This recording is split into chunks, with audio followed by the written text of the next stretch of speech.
Hey crew, it's Debbie Potts, your host of the Low Carb Athlete Podcast, and I am in a good mood today. It's Friday, it's almost summer as I record this, and I did a great workout this morning. Started at the gym at 5:30, lifted some leg work, leg exercises, some core, and then I went to my new routine this week has been going to lift and then going to the beach, Torrey Pines State Park, and run walk on the beach and then do some backwards running. And I'm just like on a high. And then I just had some qualia mind, some nootropics, I guess it's the right word to say. And then I had some ketone IQ, and I have not eaten yet. I had some coffee with heavy cream and some mushrooms. So my calories are from my heavy cream and the coffee, and I'm a little jacked up. So I am happy. So this new thing of running on the beach in the morning. Well, I've been walking. I hurt my back after the low carb cruise. We had a bus back from the cruise ship to the airport, and I was being superwoman and helping take off the heavy suitcases people had. I think they're all about 50 pounds. I figured after the fact off the bus. I was underneath the bus, dragging out suitcases, helping us unload a little faster. And I tweaked my back. So I've been walking and slowly trotting on the beach, doing trot walk. And then I started kind of jogging. I wouldn't call it a full run yet, but run walking and embracing the opportunity to heal and repair my back while I get some grounding time. And the beach is amazing. The June month here in North San Diego is usually that June gloom, May gray June gloom, that the coastline has this fog. So it's not quite sunny out yet. I don't know why May, June has this. I have to learn that. But back at my house here, you can see if you're watching the video, the sun's shining a lot earlier than it is on the coast. We're 12 miles inland from Solana Beach, and it's a quick 20-minute drive to the Carmel Valley Bay Club. And then I go to Torrey Pines, and I go to Bird Rock Coffee, get some great coffee, and come home. So now I'm going to podcast with a new guest today. His name's Sean Coakley, and he's a performance breathing coach. And they have a new product coming out with Calibre. And it's going to be how you can measure your oxygen consumption. And we'll talk about his why. And I love talking about metabolic flexibility and how we can measure it, because we don't know what we don't know. And if we can test it, because we're just guessing if we don't have some type of biometrics to test if what we're doing is working or not.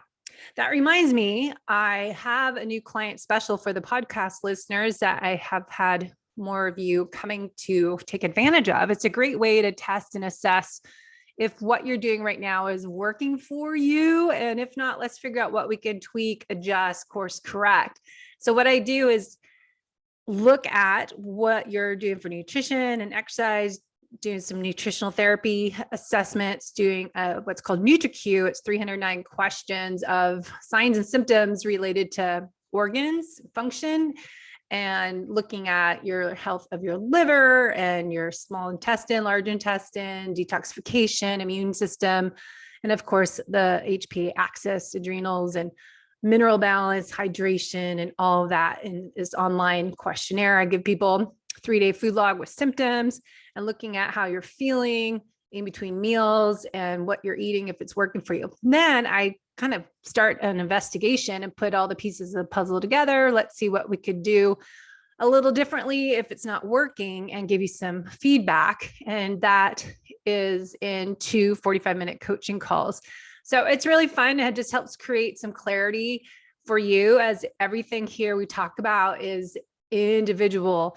And we want to create that personalized program to match your fueling and your training, and figure out, should you fast or not fast, how to put that with your exercise and what type of intensity you're doing, and really optimizing your health and working on training your future self by working on the 8 elements of the holistic method that I break out for you.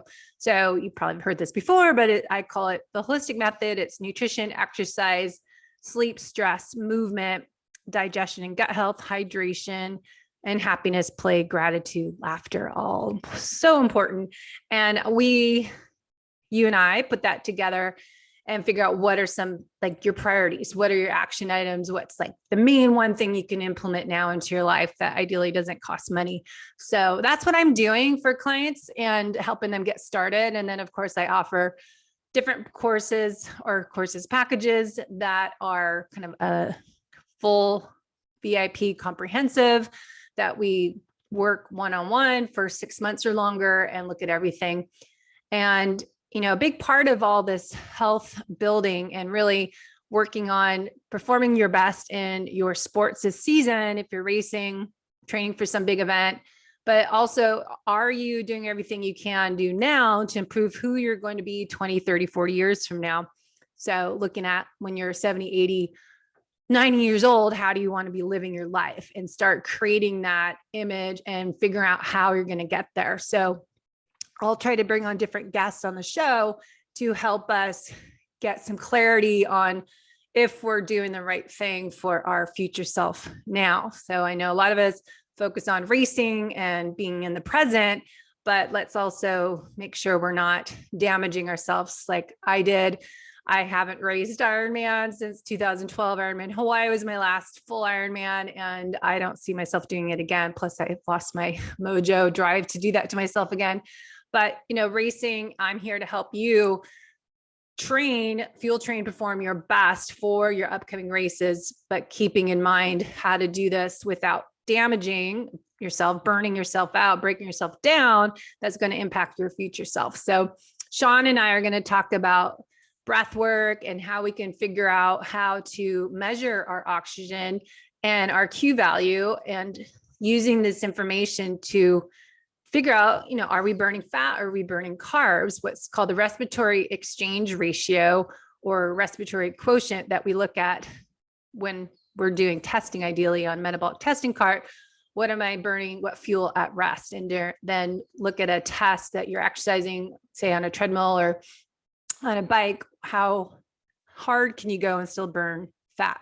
So if you listen to my recent podcast with Peter Defty, we went over Vespa's lab kind of experiments with elite runners doing a fasted treadmill run and then doing a fasted plus Vespa on a treadmill run, and looking at their performance, how they can prolong their fat burning window at higher intensities and not burn into carbohydrates till later on. So then we talk about, strategic carb timing in a lot of our podcasts I've done with Peter. That not all carbs are evil. And we don't need to stay in nutritional ketosis 24/7. So having some metabolic flexibility is what will tie in the conversation today with Sean. So I will bring him on and we'll talk more about his background, his why, and how we can really train ourselves to be good, effective fat burners, but also being aware of our health, of our future self, working on the aging process, as well as embracing the aging process too. Hold on.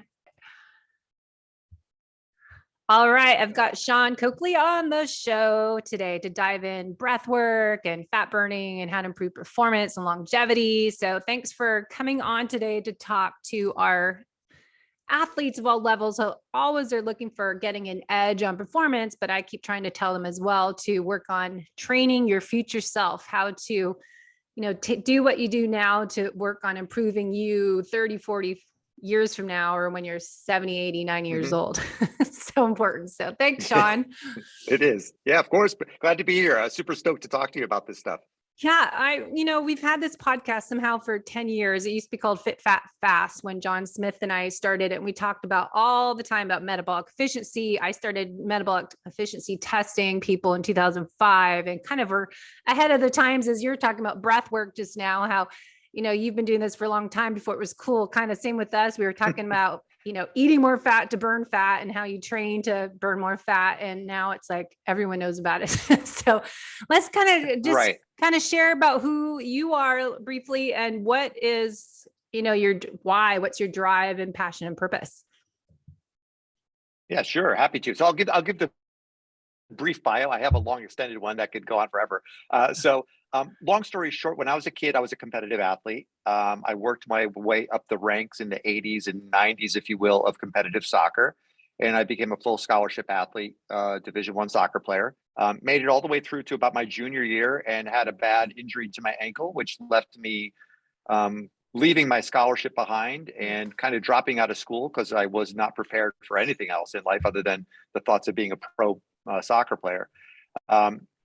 As life has it, it hands you new doors to open up all the time. So I was quickly getting on a bike to rehab my ankle, and I was in great shape because that's all I did was be in great shape. So I quickly became a competitive cyclist and spent time doing that until I got a message from the power of the universe that maybe I'm not supposed to be a pro athlete because I had a bad accident there and broke my back. I fractured my cervical spine and my lumbar spine. And so that kind of turned my life upside down, and I had to find out a quick way to recover. And I was also in the process of trying to get into medical school. So, I have degrees in epidemiology and public health. I studied biochemistry. I was ready to go to med school, and this accident took all that away from me. And the only way to get it back was to start really ramping up, my yoga practice and studying more non-westernized medicine, kind of complementary medicine practices to help me get my fascia working again and all those things. So for the past, I'm 53 now. So since I was 21, I've been studying as if I would functions. And I go after it as an academic would go after it, but I am also an artist and scientist combined. So I love the art of breathing and yoga, and I do my best every day to learn more so I could teach people what breath does inside of the body and how metabolism affects the body. So I've been doing that for a long time and coaching people for close to 25 years now. And I love it. I wake up every day happy. I love what I do. It's a great thing to do, to share. And I love your earlier comment, right? You guys have been at it for a long time too. I would love to talk about in this conversation how I don't think the general population really understands metabolism much at all. People like you and I do maybe, but the general public kind of don't understand the mechanisms in a lot of ways, right? So I'm kind of excited to touch on that with you a little bit too, because maybe I could learn a few nice, cool things from you today too. That would be fun. So why is breath work so important? So how'd that get to be like, that's what we should work on? Yeah. So coming at it from a couple different perspectives. So maybe about 5 years ago, I really ramped up my breath work because I went over to Europe. I stayed in Copenhagen in Denmark for a while and trained with a gentleman by the name of Stig Severinsen. He was the first human being ever to hold his breath as a freediver for 20 minutes. 20? So 20 minutes, right? So pretty fascinating. And what happens inside of your body while you're holding your breath is a soul's view into how you handle panic and how you process. So holding your breath for lengths like that is really a mental game. And you can do it if you can relax under stress. And I started looking at that as a scientist would, and kind of started studying people. I would put people on the floor and have them hold their breath. And I would immediately know more about that than they knew about themselves because I watched their panic reactions in real time. Which is fascinating to me. And then behind the scenes, when you start to study CO2 production, O2 consumption, here comes the world of metabolism, and you start to talk about the cell and the mitochondria. And I'm like, all right, let me put all this together. And so I started to really take all of that art of breathing, pranayamas and all that other stuff, add it to the science, take this beautiful world of freediving, which is ultimate extreme breath control in a lot of ways and mental control. And then behind it all was this fascinating world of metabolism that was happening. And I'll jump into this little thing later. But so long story short, I met up with an incredibly cool guy who has a PhD in physics from MIT. His name is Udi. He's my current partner at Calibre. And we are chasing down making true metabolic information available to the public, not hiding it in a performance lab somewhere. So I'm kind of excited to get people to actually get past some subjective concepts of metabolism and get them into actual data. So they can actually track these things, to go to a performance lab or go do a VO2 max test, which everybody hates, to kind of understand that stuff. So that's kind of brings it full circle if that helps the conversation. Yeah, because I think people are always, as we've talked for years about burning more fat, and athletes, want to be fat adapted athlete. And, that it gets confusing if I have to stay in nutritional ketosis to burn fat, and that they think they have to have these ketones while they're training and all that side of it. But then also breathing at rest for recovery and repair, but also sleeping. I'm watching, my dad was in the hospital, and he's breathing his mouth wide open and just taking these shallow breaths. And it's just interesting to watch how people are breathing at rest when they're sleeping and when they're exercising, and how that impacts not just like what fuel you burn, we can talk about, but also your neck muscles and how your traps are tighter, and just all your mechanics of your body change if you're just shallow breather, and how to breathe. I was teaching a client box breathing last night. You could only inhale 2 counts. I'm like, wait, what? People, you don't realize how hard it is for people to breathe in. And you just think it's natural, but how we just lose that ability. I don't know if it's because we're in sympathetic dominance, and how, we lose this innate intelligence, how to breathe properly. So let's kind of start with what is your website you guys started, the Breathology. And then I want to get into Calibre, like how that works. So let's kind of start with the breath work. I'll kind of cover the last 5 years, if you will, in a very condensed fashion. So again, Breathology, that's Stig Severinsen's platform. He wrote a book maybe, 12, 13 years ago called Breathology. And it was his way of sharing with the world what he learned from being a competitive freediver over the years. And again, a lot of people talk about freediving. It's a misunderstood sport. It's a very small sport in the big world out there. And basically, everybody's a freediver. Anybody as a kid who's held their breath underwater is a freediver. It's not this fanciful, dangerous thing out there. It's a matter of holding and controlling your breath and quieting your mind down. And competitive freediving is an extreme form of that. And it allows you to explore the inner workings of your thought processes and how your body manages the autonomic nervous system, basically. So your balance between parasympathetic and sympathetic. So I think it's a beautiful place to start from, because it is an extreme. And if you work backwards from that extreme, you can kind of get to the general public and start to teach them about what these extreme sports or freediving can do to help you understand the natural, I call them defense mechanisms that we have to protect ourselves and keep ourselves alive. So if I came over your house right now and put a pillow over your face, like eventually you're going to scream and punch me until I get off. It's arguably the strongest urge we have to rob somebody of their breath is to kill them, right? So you have a very well built-in genetic system to not let that happen. So to explore the edge of those urges puts you in a place where you start to dominate and control at will, as Stig would say, relax on demand, basically. So under the most extreme box breathing training, Navy SEALs and those types, right? The freediving world teaches people to instantly relax or you die because you're underwater and you black out. That's kind of as extreme as it gets. So in my mind, if you could manage that world, everything else is kind of easy in terms of relaxation. If I'm about to black out and I know how to relax enough to finish that last 10 meters of being underwater, well, I can manage hanging out with my kids. That's not as extreme, right? And it kind of puts everything into a really cool, beautiful perspective, if you will. It lets you slow down and kind of be in the present moment, which is really powerful.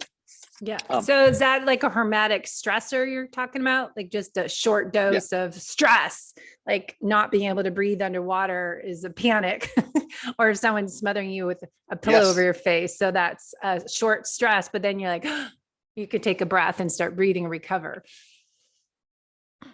Yeah, and it's actually part of that process is, what do you do with that initial recovery breath when you realize you're actually not in danger?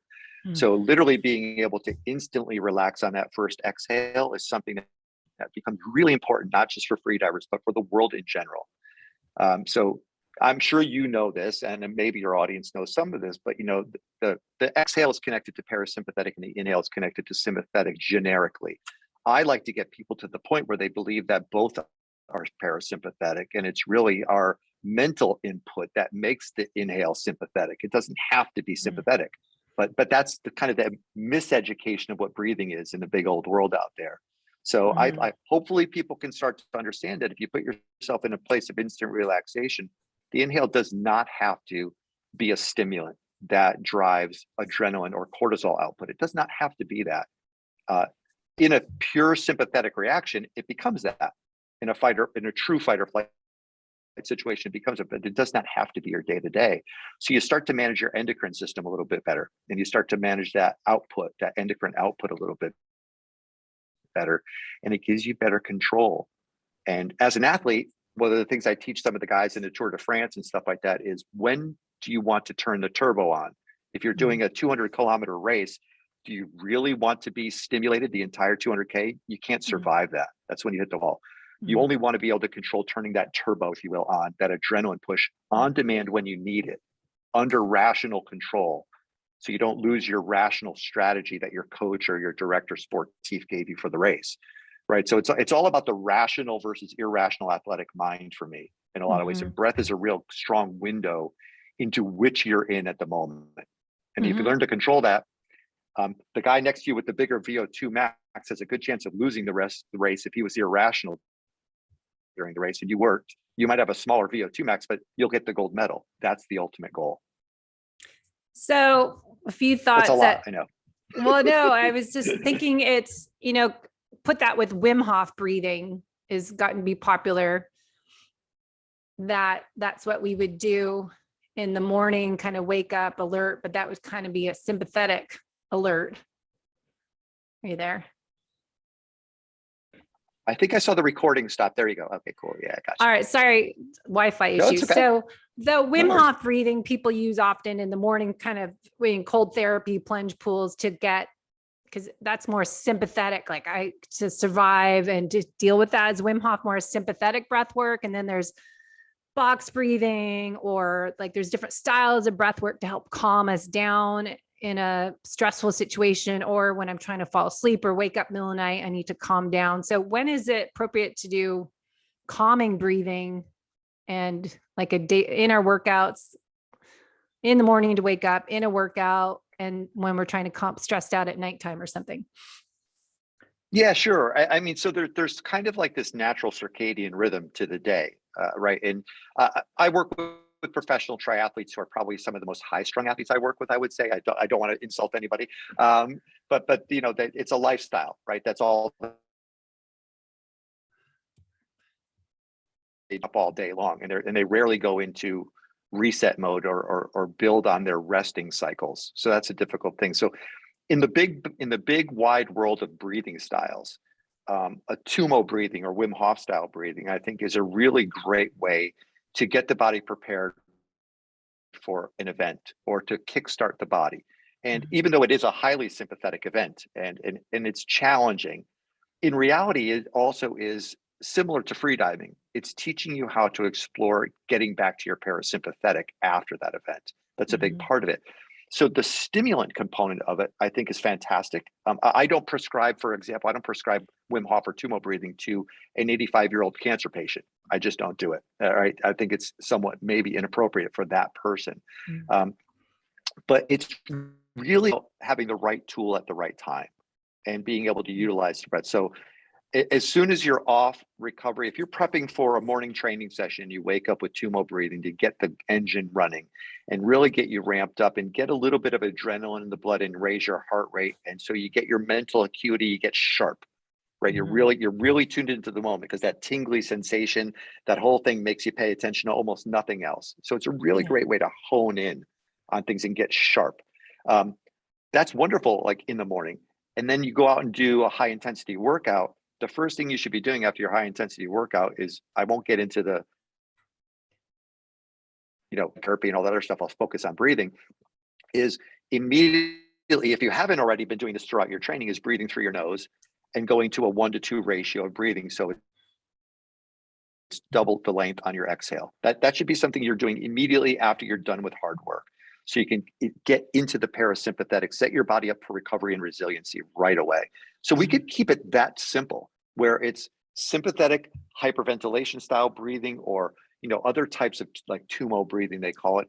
And then all the other worlds that you're living in is this ramping down and connecting to parasympathetic, so your body can go into rest and digest mode and start to build back up. And studies are showing more and more, which you probably already know, the rest component is actually way more important than the work component. At the end of the day, new training methodologies are shorter, more intense, and way more recovery. It's not this grind it out for 8 hours a day training anymore, which it was when I was a kid, and I was on a bike. It was, oh, you can't win a race, add another hour every day on your bike. That was the mentality, right? So that was the 80s, right? But now it's becoming way more intelligent, and the data, thanks to Whoop and Aura and all these other great gadgets. Yeah, you were my Aura. Understand that actually the hard work needs to be concentrated. So now you have all this time to connect with yourself and rest and recover. And I think that drives some type A athletes crazy because they like working. Yeah. So it's hard for them to connect. So for me, the best way, the introductory way to be okay with not working is to focus on nothing else but the sound, the rhythm, and where the breath is entering into the body. So you could take your mind off of those squirrely ideas that are constantly chipping away your analytical mind as an athlete, and you could slow the mental process down. So this is a physiological slowing down, but it's more importantly a mental wave or mental oscillatory slowing mechanism. So you can get back down away from those really high frequency mental creations down to lower frequency as fast as possible. Mm-hmm. Ultimately, that's the goal. So post-workout, you're saying, to help recover and shift back to parasympathetic to help that recovery process start faster, is to shift with the breath work and relaxing, calming us down and getting ourselves to absolutely recover. Get into a sequence. So I don't know if anybody's been talking with you about the current trend of nose breathing, right? Nose breathing is the big thing right now, right? Yeah. And I generically agree with that. I think nose breathing is important. I think people hype it up a little too much, to be fair. It shouldn't be hyper dogmatic, because I breathe through I'm a nose breather, but I'm talking and eating, so I don't breathe through my nose 24 hours a day. And a lot of people act like you should. And so I always kind of caution people not to get too dogmatic about these new things that come out, right? Do the best you can to breathe through your nose as often as you can, kind of thing. But it's important. I train athletes through apnea training, right? Or a hypoxic training, where they learn to only breathe through their nose. And they go through this wonderful trough of disillusionment, I call it, where things get worse before it gets better. So if you're going from a mouth breathing perspective to nose breathing and you're continuing your training gets a little worse for a while because you're adapting to that new breath methodology. But you become a really fine-tuned diesel engine rather than a petrol engine. And your engine runs longer and faster over time if you start to make these dynamic shifts to understanding CO2 tolerance in the body, which is what all this is all about these days. Yeah. And that lends really nicely into the conversation about metabolism. Yeah. So I was just thinking all those thoughts. So I know, we've talked a lot with Ben Greenfield in our coaching programs and trying to transfer that information to clients and our listeners, but the breath work while you're, say, doing Ironman on a bike, and how to keep your heart rate from going up. And for, I don't know how many years I've been talking about maffetone type of training, that you're doing the lower heart rate, the 180 minus your age, or if I test people on the treadmill, where your heart rate should be to burn the most fat for your individual body. But how, and I've learned this years ago, if you're saying trying to run at 140 heart rate, you can train yourself to, try to go faster, but keep your heart rate from going up by just focusing on your breath work, and how you can use your breathing to get yourself to be more burning fat for fuel. So you're burning the logs instead of the kindling. So talk about kind of, it's a great segue into how breath work can help us stay into fat burning mode as an athlete longer than if we're shallow breathing, we're probably more carbohydrate fuel source. And how that, can you explain any of that? Yeah, sure. So it's really fun, actually. I've been talking about this so often lately because, this new device, Calibre, it's right now, it's out in beta right now. So I have a lot of really expert people using it who know probably more than me most of the time, right? Why don't you explain what that is real quick while you're sure. People are on the video, I can see it. So this is let me get my little module that I've been charging on the side here for a second, because I use this. I wear this all day long, by the way, because I'm collecting data all the time. So this is a Calibre device. It's a very lightweight, 20 gram. It only weighs 20 grams. It's got a very soft silicone surface. And if you were looking at this as the downward, so it rests on your face like this. It does have the ability to collect air from your nose. So it has a little pocket or a cutout in there.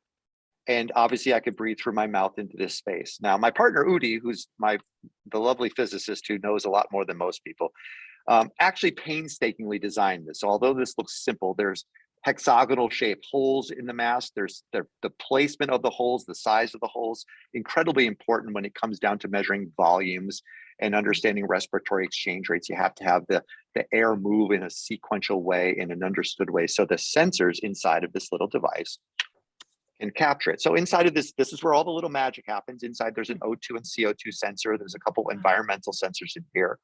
And historically, this little device is the size of something that would fit on my table or in a cart with a bunch of laptops underneath it, with a bunch of hoses and a bunch of calibration tanks next to it and so forth. So what we've basically done for the past couple of years is work in our dungeons, in our basements, to design this little thing and get this to the point where we could democratize breath data. Basically, that's our goal.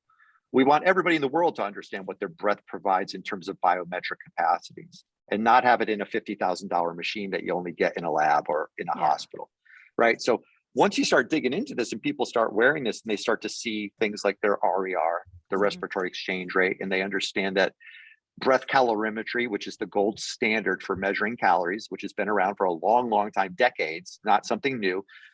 We're standing on the shoulders of giants. So we didn't create new math. The math has already been created. We're just collecting differently. That's basically what we're doing. And so we take the science of breath calorimetry, and I now can tell you moment to moment, day to day, if you're in ketosis or what dynamic stage you are in the ketosis process, because it's not a black and white, it's not a light switch, right? Which a lot of people don't understand. But this gives you insight into that gauging of ketosis and allows you to minute see where you're at. And the funnest part, Debbie, I have to share with you, and you probably experienced this, is I get people calling me up and go, I've been fasting for the last 8 hours. I haven't had any carbohydrates. I had full protein, and I just did a high intensity session, and I was wearing your mask, and it said all I was doing was burning sugar. And I'm like, that's right. And they're like, that doesn't make any sense. And I'm like, well, of course it does. Your body scours for glucose because it's the favored fuel consumption. Right. So it's wonderfully confusing people at the moment because they don't like what it's saying to them, right? It's like, I want to burn more fat when I'm doing that. And I thought high intensity workout would help me burn more fat. And I'm like, that happens after the workout, right? So I'm like, so the cool part is, it's really fun that this is disturbing people in that regard, but it's getting them educated on what the metabolism is actually doing prior to, during, and after workout. So now when I get them back in stock, I will happily ship you one of these so you can play with this. This will show you objectively, not subjectively, what's happening, and you won't have to be stuck to a machine with tubes. You can wear this wherever you want, work out with it, at rest, at sleep, whatever, and get that information all the time so you could truly understand your metabolism, which is really exciting for us. So is it related to the same kind of respiratory quotient ratio that we can get from doing, I used to do New Leaf testing cart, metabolic testing carts for a long time, and then Lifetime Fitness bought it. So it was eliminated. But then there's, the Pinoy is a new company out the last 5 years. They're I've doing known a them portable. For a while, Yeah, I met them when they first were launching it. Ironman Hawaii, and they have more of a backpack portable system. But how does that relate to those type of equipments? And then there's levels out doing the breath work, blowing into something to see if you're burning fat or carbs, which is more at rest what you're burning. So is this device? Oh, that's Lumen, right? Lumen, sorry. Right, sorry, I got confused. Yeah, I'm following you though. I'm with you. Well, there was a company, Levels, that from Seattle, they launched doing the same thing years ago, but I don't know what happened to them. I was demoing it for them, but Lumen is the one I meant. Sorry, go ahead. Yeah, gotcha. Yeah, I know Levels is one of the ones doing constant glucose monitoring now, I think. So that got confused with that. So I've known Pinoy for a long time. So let me first make a disclaimer. I love every company out there who's trying to do this, right? Yes. Teamwork. But we are all different at the end of the day. So at a 30,000 foot level, I pretty much do the same things Pinoy and metabolic carts do. And so if I will get you some pictures, but if you look at my app right here, you can kind of see and recognize these things, VO2, VCO2, respiratory exchange rate, minute volume, breath counts, all the typical things that you would get from a respiratory metabolic cart, and pretty much most of the things that Pinoy would capture. The one thing people try to wrangle Calibre into right out of the box before we even started selling the device, and we're in early days, they're like, okay, great, this is a VO2 max system. And I'm like, no, VO2 max is a procedure. right? VO2 max is something you do on a treadmill and you have to ramp up until there's a differentiation on the graph. This is a device that collects data. So here's what I'm trying to pitch to the world right now. This is my marketing splash. Yeah, give it. I'm trying to convince people that VO2 on the fly, which is what I'm calling it, is way more interesting than a single data point that is somewhat important in the big picture of VO2 max. It's nowhere near the end all be all of what you do. And people like yourself, people, PhDs, academics in human labs that I'm working with, they've never had round the clock access to VO2 information. So it's a new dawn, if you will. So I'm kind of telling everybody, all right, do the VO2 max if you have to. Isn't it way more interesting to know your VO2 all the time? Because you can see how hydration and nutrition and everything else affects it. Wear this while you're training all day instead of prepping for a VO2 max test, because that's an isolated, ramped up incident anyway. So I'm trying to get the world to think, because I'm an epidemiologist, I like lots of data. More data is better. Let's do VO2 all the time and let's see what's really happening to your body. So we can make this do VO2 max tests if you know the procedure and have a treadmill and have someone follow you and watch your, Safely. heart rate and all that other stuff, but we're not designed to be a VO2 max system. So I think between Pinoe and us, we didn't focus on VO2 max. That's not what we really cared about out of the gate. So you wouldn't use that to look at your metabolic crossover point where you switch from fat to burning carbs at what heart rate and what intensity. That's not what it would be used for. You can, but you need a couple. We don't capture heart rate, and we don't capture. We capture molecules. That's our job, right? So we leave the heart rate to every other cool company out there that captures all that stuff already. And the other, talking about Pinoe, and again, I like the Pinoe system. I knew them right when they came out too, a long time ago. I was excited because I'm a widget guy. I love widgets, right? What we do that's kind of really different is we don't require a calibration tank. So if you look at hospitals, for example, hospital respiratory metabolic carts require calibration on a regular basis. They calibrate against an inert gas, a known gas, right? In my mind, and getting down to third decimal points and fourth decimal points, I think it's way more interesting to calibrate on the ambient air around you, because that's where you're measuring the true deltas from. So if you're really going to get accurate when it comes to respiratory exchange rate and counting carbs and fats with breath calorimetry, the smallest change in data deltas can give you false readings. So imagine that if I'm in Colorado at 8,000 feet, you're at the shoreline, you have more humidity, I have less oxygen, I have less humidity. Those ambient airs are going to be different than an inert gas. Now people can argue, oh, it's not that big of a difference. That's fine. I'll let them have that argument. But the fact is, I don't require a calibration tank. I turn this on, I put this down for about a minute. It calibrates to the surrounding ambient air. And then when you put it on your mask, you're actually exchanging and calculating the deltas based off your localized area. And we think that's really cool. And we think that's different because in hospitals, I know pulmonologists that will swear up and down, they don't calibrate their machines as often as they should. They just don't. Pinoe practitioners probably do because they usually do it every time they do a test. But still, those types of things with all the hoses require those things to cost $8,000, $7,000, $50,000.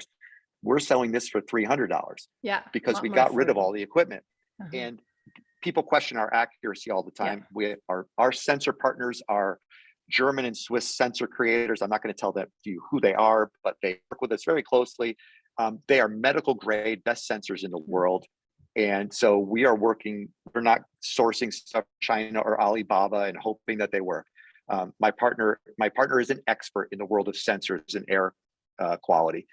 So I have a genie in the bottle, or a Wizard of Oz, if you will, back in MIT and Cambridge, who knows more about this than most people. So what's in here is in fact medical grade. It has the capability to work the way we say it does. The tricky part is, and I want to be transparent, our device is new. I consider it professional beta at this stage, and calculating in all the different environments that people bring these to is a lot more difficult than people would want it to be. So systems like Pinoe and metabolic carts are always in a known environment. So it's a little bit easier to work in that environment because they're not, if you go out on your bike and then go for a run and then go sweat in the gym, I have a lot more to deal with than those Yeah. Uh-oh. Yeah. All right, I know where we left off. internet problems. So sorry. So you're talking about that is measuring your oxygen in and your carbon dioxide out through your Correct. sensor. You're not covering your nose, but it's just touching the bottom of your nostrils. So when you breathe out through your nose or through your mouth, you're measuring that data. The air you're collecting is what the sensor's collecting. Sorry, you broke up there for a second. I lost the question. Sorry, Debbie. So when you're breathing with that mask on, it's just kind of covering the bottom of your nose. It's not like a face mask we've had to wear on and off last couple of years. So it's not, you're not blocking your breath from your nose, but it's just collecting your oxygen in and your carbon dioxide out by your breath and your nose exhale respiratory system. In your nose or mouth or in couple, right? So again, the way we didn't want to design this to go up over the nose, and this was something that we made a hard decision on a while back. So we use very soft silicone. If you could see me, just to press, I don't need to put too much pressure on this, and there is a hole in here where the air from your nose goes through into the mask space. So again, if I take this and I lift this onto my face, you can see that this soft silicone, when I put it on and add a little bit of pressure, it doesn't need much pressure at all. It kind of cups to my nose, if you will, and then it collects the air exchange going into the mask. And what it needs to do, how this device works, it has to exchange air in and out of the mask itself. So these holes that are punched in here, we've done it in a way where when I put this on, I could wear this all day. I could sprint and do high intensity workouts. I don't ever feel like I'm having resistance. You don't want resistance when you're measuring volumes. That kind of defeats the purpose. So it's very easy to breathe through this at rest or at high extreme usage. And so as long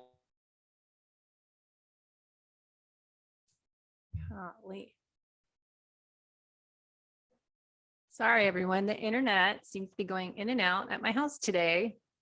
So let's get Sean come back on because I'd like to talk about how you use this. There you are. So I wanted to jump over because we're going to run out of time. I want to talk about how the information you're collecting this data, but how do we get, what does it do for us? How do we use it? And how do we change the way we train and recover and maybe, lifestyle habits? What can we do to use this information that we're collecting? So what is the data you showed us on the app? And then how do we apply that to be, you mentioned ketosis, or is that being burning fat versus carb fuel? What's the data we're getting and how to use it? Yeah, so let me I'll share some screenshots so you could post edit this stuff into it, Deb, right? But so here the one I showed you before was the respiratory dashboard. This is the metabolic dashboard, if you can see this. So fat I'll burn let you take percentage, I don't know if you can see it calorie burn, fat burn, or not calorie burn, but carb fat burn, say 75%, and that shows fat burn 24.8. So you're getting that information. Okay. Cool. Right. So, and if you look at the top, we at the moment, and actually this version of the app that you're looking at is going to be replaced in about 4 to 6 weeks with a new one, even cooler looking with a lot more feature sets to it. But basically, this is a recorded session that I'm showing you from me sitting around the office and playing with my breath. Right. So I manipulated to create some data. And so you're able to go back and look at your breath sessions or your breath metabolic recordings over time. And then by looking at, I wear an Oura ring. That's my current favorite because it's comfortable and out of the way. I go back and I look at the correlations of what that says versus what my device, what Calibre says. And I start to understand the bigger picture a little bit more. So if I see over time which source of fuel that I'm burning during a training session or even at rest, it gives me enough information, metabolic information, for me to adapt my diet, my lifestyle, adapt my breathing rate to help me stay closer to full ketosis, if you will, than I would if I didn't have this information. So if you're a keto-minded athlete and you want to stay as far to that side, as far to the fat burn end of the gauge as possible, you're going to have the information that shows you when you are in and out or the closest to ketosis, if you will, during your trainings or your lifestyle. With that information, you can start to adjust intake. You could start to adjust your hydration. You could start to play with a lot of the outside factors, match it up to the data as you move forward. So right now, I want to be super clear to everybody. We are not using our platform for Calibre at the moment to be a educational or nutritional guideline company. So we're not going to say, now that you got the score, eat this way, or here's a prepackaged meal that we're selling to you. We're not going down that path. We're staying really strong in the respiratory scientific world of biometric data. Our goal is to have the most accurate data available, bar none. That's our goal right now. That's year one of Calibre, if you will. So right now, it's not going to spit out a score to you. It's not going to say good job. It's not going to do any of those things. It's really about getting scalable data out to the public at this stage so you can understand your metabolism. So I think as a coach, I always think stacking that with your Oura ring. Like I have one as well, or people like a Whoop band. I don't know how people can do more wrist things. Garmin, I know, right? Garmin, Whoop, Oura, and having all this data, but then maybe using a NutriSense or Levels, a CGM, and having more data collected. There's like websites as Heads Up Health that you can put all this data into one platform. That's pretty cool. But I think it's collecting data and actually doing something with it. I think people are all, I'm going to use a CGM and I'm cool. I have an Oura ring, but they don't even use that data that they're getting to adjust their way they're eating, how they're breathing, how they're moving through the day, how their lifestyle habits are, as well as their exercise training and when to adjust, course correct. But to use this data of your breath work, is it showing we're burning fat, but how do you know if that's ketones, your breath work out, like acetate, acetone, beta, BHB, never say the word, but that if it's that, or you're burning fat, or how do you know you're burning ketones in that? Or if it's, how are you testing that? Yeah, no, it's a good Same question. thing. So we don't have the capacity to understand that with our device, right? So we're really just, carb or fat at the end of the day. Well, I've had the ketone discussion with a lot of people, and they're using, I forget, BioSense. I think someone was talking to me about the other day, and they're using that, so forth. So I would say they're really good ancillary package in a lot of ways. To backtrack into the supreme holy grail, which is to have one dashboard to rule.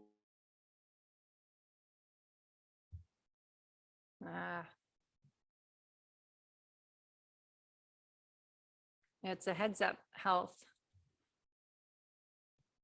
Okay, I'm stopping.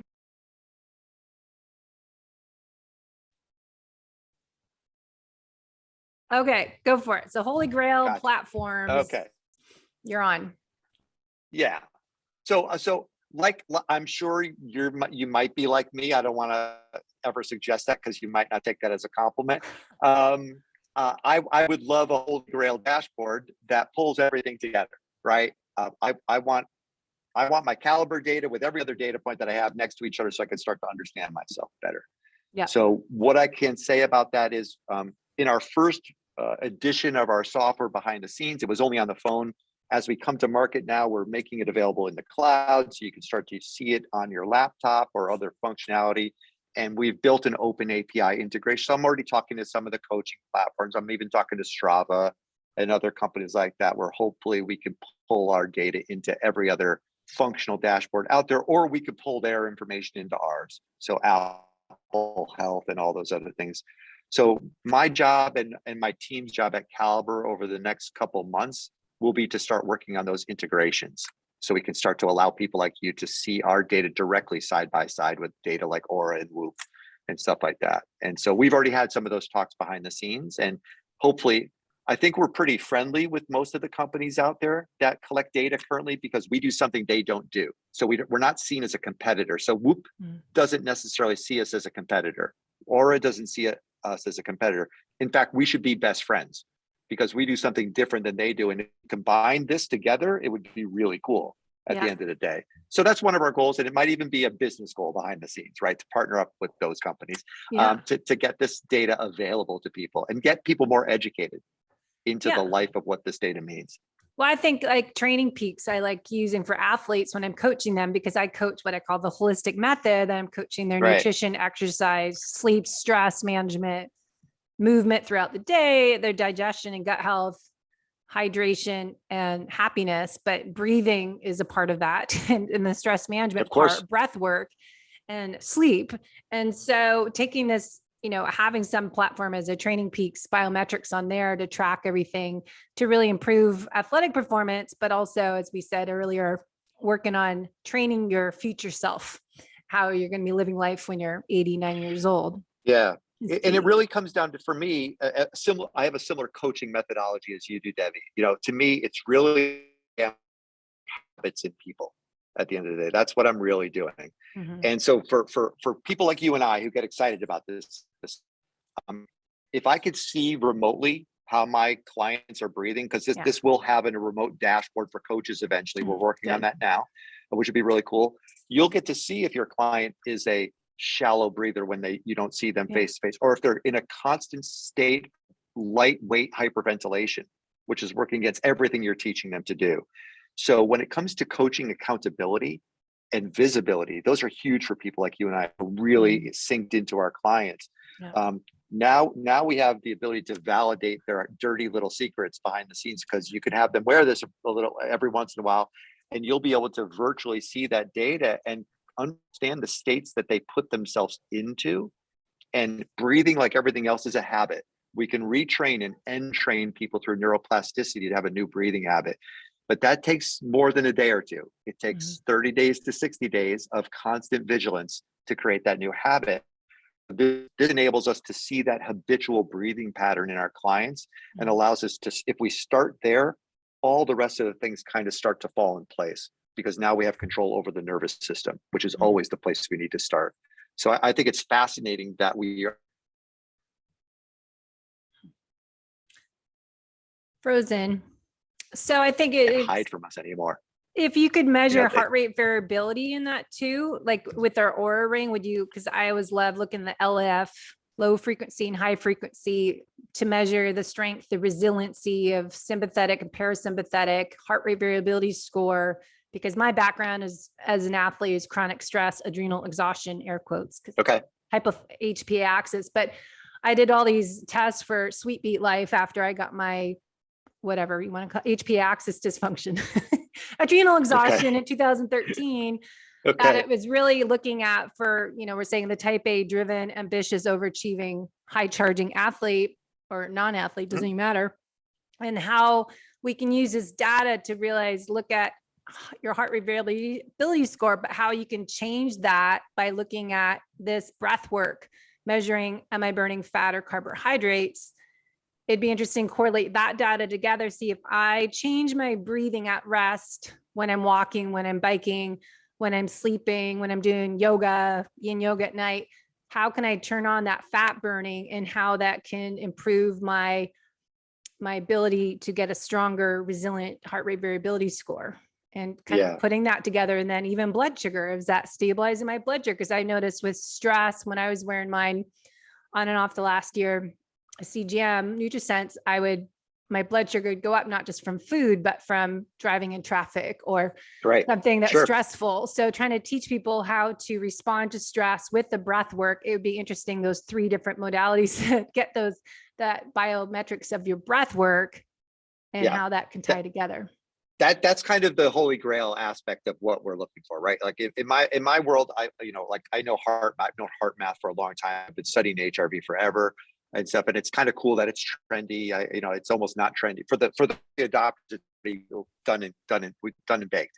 But the science out there is simple that supports it. Generically, for people walking around, if you breathe in 5 seconds and breathe out 5 seconds, that's been shown generically to be the optimal breath pattern to help instantly impact your HRV score.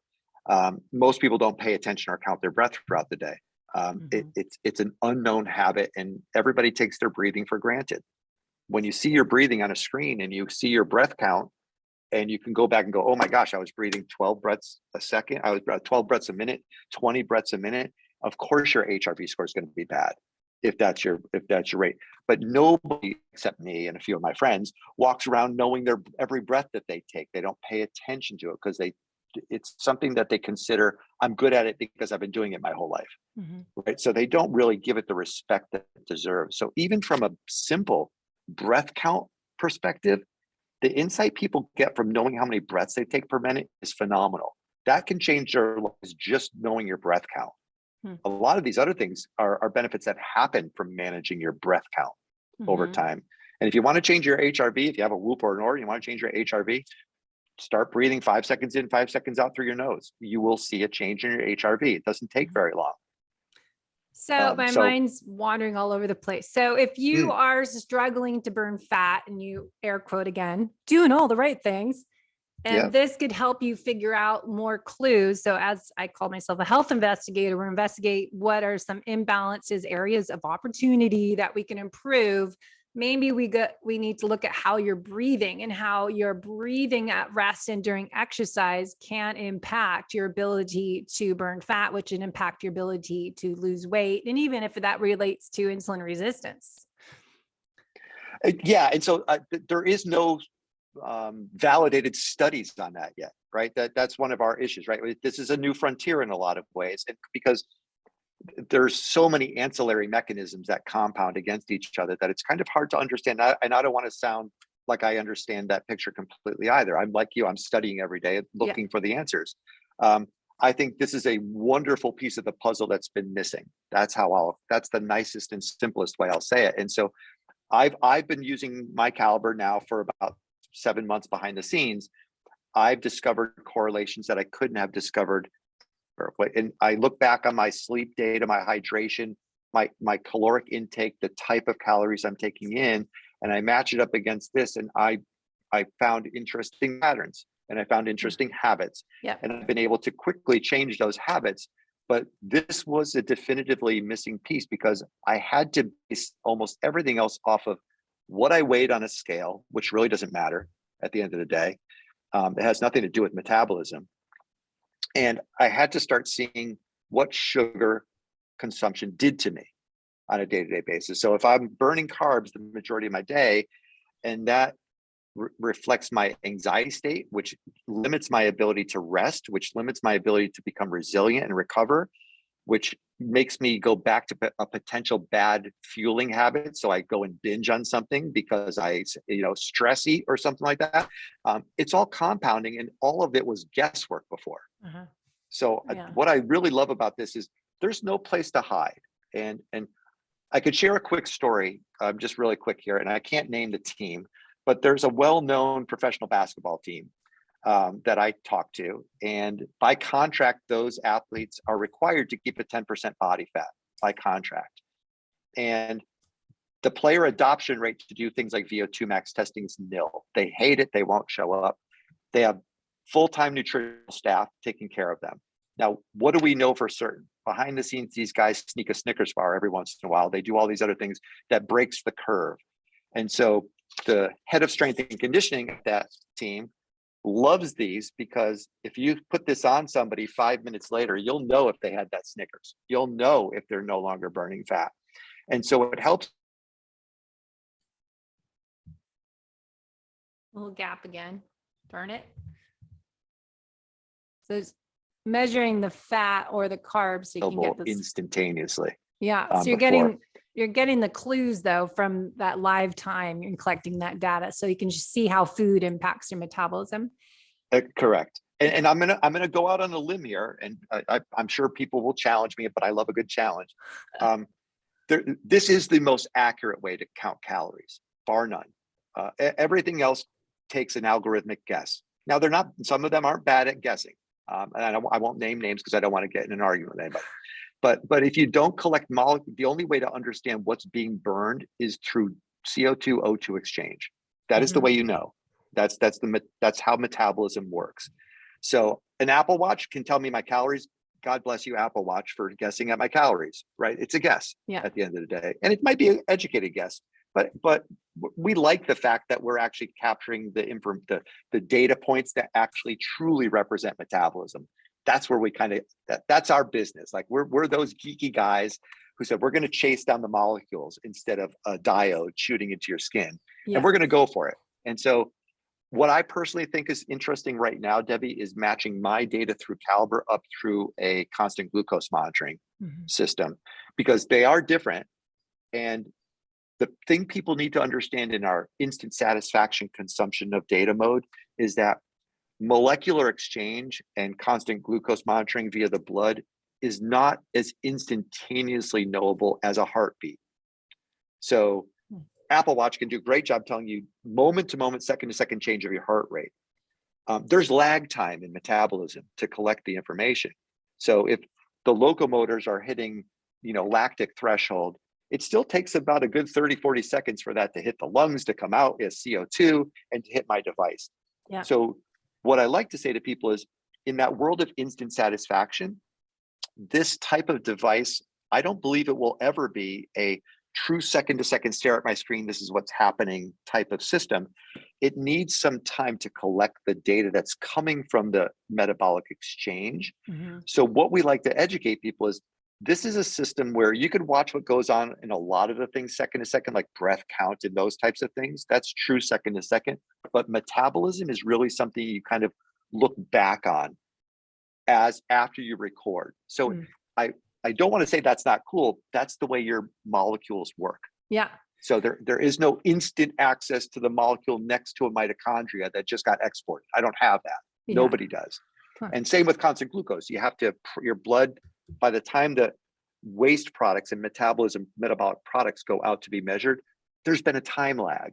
So people have to understand that when you're looking at this type of data, you kind of want to look at the bigger picture, the minute to minute, not the second to second. Mm-hmm. That's how you kind of have to study this. Does that make sense? Yeah. So interesting.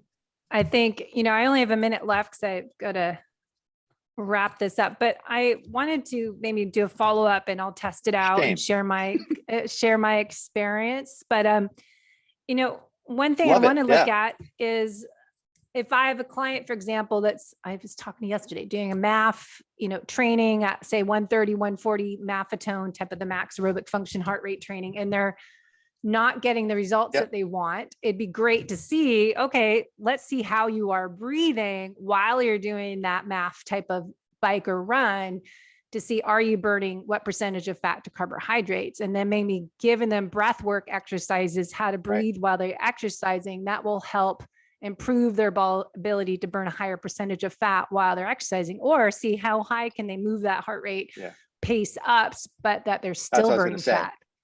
Like, because a lot of people are like, oh, this is too slow.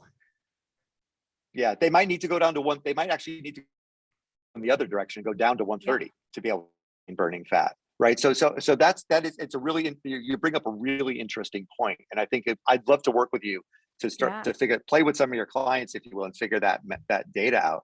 They would love that. Because I think generically people are going to be told to go down a zone if they want to maintain that fat burn, instead of go up a zone. And a lot of people, that's counterintuitive, I know, but that's how metabolism works. So I think your clients, if that's their goal, athleticism to burn fat more, it's usually a downward direction, not an upward direction. Well, especially when they're training for an Ironman, or they're doing a marathon, or I've had like 3 clients training for rim to rim to rim, which is Grand Canyon. So you have to be burning fat for these endurance events, and, training people how hard can you go where you're still burning fat without having to, it's hard to find a metabolic efficiency test on a treadmill, and you're not running. That's why I like Pinoy concept, that you're not everyone knows how to run on a treadmill. That's their mechanics. It'll be different and stressful. So if they have a simple way as this Calibre device to test.